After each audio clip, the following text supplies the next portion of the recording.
সর্বজিৎ সর্দার। আমার আজকের নিবেদন বিশ্বকবি রবীন্দ্রনাথ ঠাকুরের লুকোচুরি। আমি যদি দুষ্টুমি করে চাপার গাছে চাপা হয়ে ফুটি, ভোরের বেলা মাগো ডালের পরই কচি পাতায় করি লুটোপুটি, তবে তুমি আমার কাছে হারো। তখন কি মা চিনতে আমায় পারো? তুমি ডাকো, খোকা কোথায় ওরে? আমি শুধু হাসি চুপটি করে। যখন তুমি থাকবে যে কাজ নিয়ে, সবই আমি দেখব নয়ন মেলে। সান্ডি করে চাপার তলা দিয়ে আসবে তুমি পিঠেতে চুল ফেলে।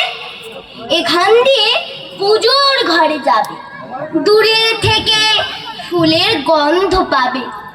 তখন তুমি বুঝতে পারবে না সে তোমার খোকার গায়ের গন্ধ আসে। দুপুর বেলা মহাভারত হাতে বসবে তুমি সবার খাওয়া হলে। গাছের ছায়া ঘরের জানালাতে পড়বে এসে তোমার পিঠে কোলে। আমি আমার ছোট্ট ছায়াখানি দোলাবো তোর বইয়ের পরে আনি।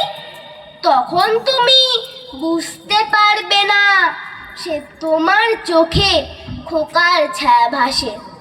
সন্ধ্যা বেলায় প্রদীপ খানি জেলে যখন তুমি যাবে গোয়াল ঘরে, তখন আমি ফুলের খেলা খেলি।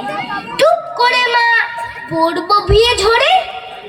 আবার আমি তোমার খোকা হব, গল্প বলো তোমায় গিয়ে কব। তুমি বলবে দুষ্টু ছিলি কথা, আমি বলবো না সে কথা। নমস্কার।